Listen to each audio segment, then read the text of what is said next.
Salut à toutes et à tous et bienvenue dans cette toute nouvelle édition du Journal du Mondial. Après une courte pause, j'ai pas fait le Journal du Mondial vendredi. On est de retour pour une journée exceptionnelle où il y a eu des très gros matchs. Débutons déjà avec Tunisie-Australie où les Australiens se sont imposés sur la plus petite des marges, 1-0 avec un but de Duke à la 23e minute. Et les Australiens se placent en deuxième position de leur groupe, c'est-à-dire le groupe de la France. Face à un bloc défensif très bien organisé, les Tunisiens n'ont pas fait grand-chose, mais se sont réveillés à partir de l'heure de jeu, se sont mis quelques occasions sous la dent, mais pas suffisant pour inquiéter l'Australie en face. C'est la deuxième fois de son histoire en Coupe du Monde que l'Australie enregistre un clean sheet. La première fois, c'était contre le Chili en 1974. Et c'est aussi tout simplement la première victoire de l'Australie en Coupe du Monde depuis 12 ans. Les Polonais se sont imposés contre une Arabie Saoudite encore une fois séduisante et généreuse dans l'effort. Le gardien polonais Szczęsny s'est montré impérial avec ce double arrêt sur penalty face à cette Arabie Saoudite. La Pologne s'impose avec des buts de Zielinski, le joueur de Naples, et de Lewandowski qui marque son premier but en Coupe du Monde.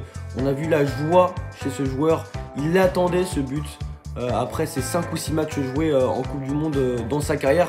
C'est un des plus grands buteurs de ces dernières années, voire le plus grand buteur de ces dernières années. Et le voir récompensé par ce but, c'est très émouvant. Et l'Arabie Saoudite, qui n'a pas été récompensée par son match, surtout par ce penalty manqué, ils n'ont pas été efficaces devant le but, mais ils sont encore dans la course et devront remporter leur match contre le Mexique s'ils veulent espérer se qualifier en 8e de finale. La Pologne prend la première place de son groupe et joue sa qualification contre l'Argentine mercredi prochain. Et troisième match de cette journée, l'équipe de France est la première sélection à se qualifier en 8e de finale dans cette compétition. Avec un Mbappé et un Griezmann flamboyants dans ce match, l'équipe de France a su trouver la faille face à des Danois pas faciles à manœuvrer qui s'étaient imposés à 2 reprises face à cette même équipe de France cette année.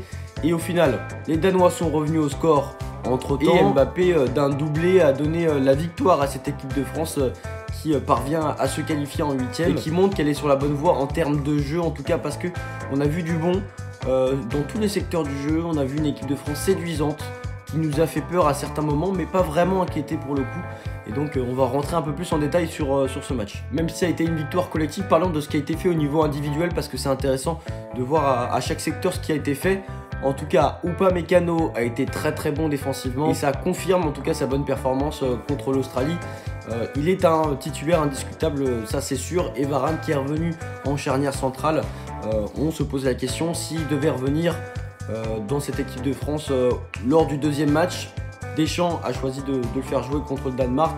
Au final, ça a été un choix payant parce qu'il a été performant. Théo Hernandez qui a remplacé son frère Lucas Hernandez à cause d'une blessure au ligament croisé. Théo Hernandez qui est très décisive avec cette équipe de France, hein, même avant la Coupe du Monde. Et moi, j'avais plaidé pour sa présence dans le 11. Il n'avait pas été aligné, c'était son frère qui était préféré. Mais au final, on voit que Théo Hernandez, ça devait être le choix logique parce qu'il apporte énormément offensivement, défensivement il fait des efforts aussi et on voit que c'est lui qui est décisif sur le premier but. Sur cette passe décisive à Kylian Mbappé, on dirait qu'il a des yeux derrière le dos. Donc en tout cas mention spéciale à ce joueur qui s'est montré une nouvelle fois décisif. On avait des doutes aussi sur ce secteur, le poste de latéral droit et Pavard qui n'a pas joué cette fois-ci contre le Danemark. C'est Koundé qui l'a remplacé, Koundé qui peut jouer défenseur central comme il peut jouer latéral. On se posait la question s'il allait être performant et ça a été chose faite. Il a été bon offensivement et défensivement, très solide. Je pense que si on devait définir mettre un mot pour définir sa performance, c'est solide. Et puis aussi Ousmane Dembélé qui s'est montré remuant sur son flanc droit, très bon techniquement. Il a été provocateur en 1 contre 1, il a permis aussi de créer des occasions intéressantes, notamment sur certains centres, parce qu'il a une très bonne qualité de centre, Dembélé. Il peut centrer du droit comme du gauche, éliminer son vis-à-vis, n'importe quel défenseur, il l'élimine, donc c'est une arme fatale offensive pour l'équipe de France. Et il confirme aussi, comme beaucoup de joueurs, sa présence dans le 11. On a vu aussi un milieu de terrain, Rabiot Tchouaméni, très actif, avec un volume de jeu très important. Et quand on parle de volume de jeu très important, on peut aussi parler de Griezmann, qui a été monstrueux défensivement, qui a récupéré pas moins de 6 ballons, 4 interceptions. Et pour lui, c'est pas des efforts puisque c'est naturel, il le fait déjà à l'Atlético Madrid. Et offensivement, on l'a vu sur cette passe décisive pour Kylian Mbappé, pour ce deuxième but. Il s'est montré décisif, performant. Griezmann marque aussi l'histoire des Bleus puisqu'il égale le nombre de passes décisives de Zinedine Zidane en équipe de France. 26. Et quand on sait que Zidane est un joueur, plus un passeur qu'un buteur, c'est quand même flatteur pour Griezmann qui a 31 ans et qui égale un tel joueur, donc il rentre considérablement dans l'histoire des Bleus. Et si on peut parler de la performance offensive, Olivier Giroud l'a été contre l'Australie avec son doublé, mais il a été beaucoup plus discret contre le Danemark. Mais s'il y en a un qui n'a pas été discret, c'est Kylian Mbappé qui a donné la victoire aux siens avec un doublé, le 7e meilleur buteur de cette équipe de France, en dépassant Juste Fontaine et Jean-Pierre Papin et en égalant Zinedine Zidane. Notamment, il devient 2e meilleur buteur français en Coupe du Monde. Derrière Juste Fontaine, 13 buts. Juste Fontaine qui avait marqué 13 buts en une seule Coupe du Monde en 1958. D'ailleurs, c'est le détenteur de ce record. Très difficile à atteindre en tout cas. Mais Mbappé, avec 7 buts, il est derrière Juste Fontaine sur toute Coupe du Monde confondue. Il dépasse Thierry Henry qui a 6 buts et qui a fait 4 Coupes du Monde. Mbappé, je rappelle qu'il a 23 ans. Et il devient notamment aussi, il y a beaucoup de records qui ont été battus. À moins de 24 ans, il a 7 buts en Coupe du Monde. Et c'est le même total que Pelé. Pelé, à moins de 24 ans, il avait 7 buts aussi, donc c'est tout simplement monstrueux. Et Kylian Mbappé, qui est le meilleur buteur de cette compétition pour le moment, avec 3 buts inscrits. J'espère qu'il va continuer dans ce sens et à continuer à briser des records pour faire briller encore plus l'équipe de France. Et donc en se qualifiant en 8e de finale, l'équipe de France brise la malédiction qui existait depuis le Brésil en 2006, c'est-à-dire que chaque équipe qui gagnait la Coupe du Monde suivante, il n'arrivait pas à se qualifier en 8e de finale. 2006-2010, c'était le cas de l'Espagne, 2010-2014 et le cas de l'Allemagne. 2014-2018, là la France a brisé cette malédiction. Et en termes de statistiques, à chaque fois que l'équipe de France a remporté ses 2 premiers matchs en compétition internationale, elle a gagné la compétition derrière. Donc ce sont des statistiques, mais ça peut nous rassurer quand même. Pour terminer première de son groupe, l'équipe de France devra au moins faire un match nul contre la Tunisie ce mercredi. Parlant du dernier match de cette journée, Argentine-Mexique, les deux équipes ont proposé un football médiocre pendant une bonne partie de la rencontre et il fallait que ça soit une individualité qui fasse la différence. Et c'est Lionel Messi. Qui d'autre que Lionel Messi pour faire cette différence-là d'un but plein axe en dehors de la surface de réparation à 20-25 minutes de la fin du match. Si l'Argentine ne s'imposait pas, l'Argentine serait éliminée et au final, la Pulga a choisi de changer le cours du match de cette frappe du gauche. Au passage, Lionel Messi qui égale le nombre de buts inscrits par Maradona en Coupe du Monde, c'est-à-dire 8 buts, donc voilà, un chiffre symbolique pour Lionel Messi. Et donc suite à ce but, l'Argentine s'est réveillée sur les 30 dernières minutes. Et Enzo Fernandez, espoir argentin, a inscrit le but du break à quelques minutes de la fin de la rencontre sur une passe décisive de Lionel Messi.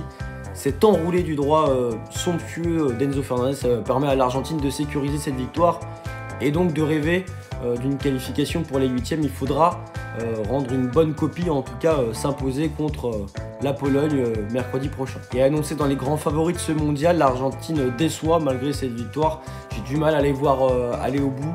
Il y a cette grinta argentine, mais elle suffira peut-être pas pour aller gagner cette compétition. Je pense que ça me paraît un peu compliqué. Et seul un joueur surnage, en tout cas, c'est Lionel Messi qui donne le ton, qui est le seul détenteur de cette clé pour changer en fait le cours de ces matchs. Donc pour l'instant c'est un peu décevant. Passons désormais au flash actu de ce mondial avec le stade 974 de Doha qui a accueilli le match de l'équipe de France face au Danemark. Pourquoi parler de ce stade? Parce qu'il est fait avec 974 conteneurs et c'est le seul stade qui est entièrement démontable. Après la fin de cette compétition, il sera offert à un pays en manque d'infrastructures sportives. Il est d'ailleurs le seul stade sans climatisation. Il bénéficie d'une ventilation naturelle comme il est proche de la mer. Si les relations se sont réchauffées entre l'Arabie Saoudite et le Qatar depuis quelques mois, le diffuseur officiel de la Coupe du Monde, en tout cas dans les pays du Moyen-Orient, beIN Sport, n'est pas disponible en Arabie Saoudite depuis le début de la compétition et donc les supporters de l'Arabie Saoudite ne peuvent pas voir leur sélection nationale à la télé. De comprendre d'où viennent ces problèmes, en tout cas c'est assez étrange. La cheville de Neymar qui a triplé de volume quelques jours après le match contre la Serbie et donc qui est indisponible contre la Suisse ce lundi, aussi indisponible pour le 3e match des phases de groupe.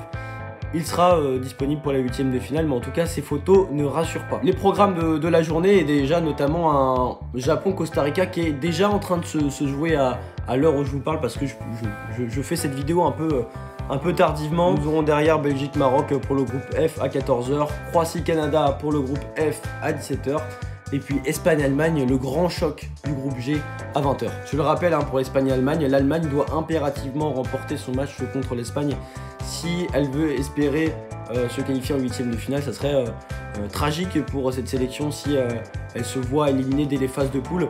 En tout cas, l'Espagne a montré qu'elle était très très forte contre le Costa Rica avec 7 buts à 0, même s'il n'y avait pas énormément d'opposition. Et ça va être une grande affiche, en tout cas une finale avant l'heure dans ce mondial. Je vous remercie de m'avoir suivi dans ce journal du mondial. Je suis un peu fatigué parce que faire une édition du journal du mondial chaque jour c'est pas facile, mais je tiens le bout et je tiens à ma promesse, et c'est un plaisir de relayer l'information et d'analyser ces matchs pour vous. En tout cas, je vous donne rendez-vous pour une nouvelle édition. Ciao ciao.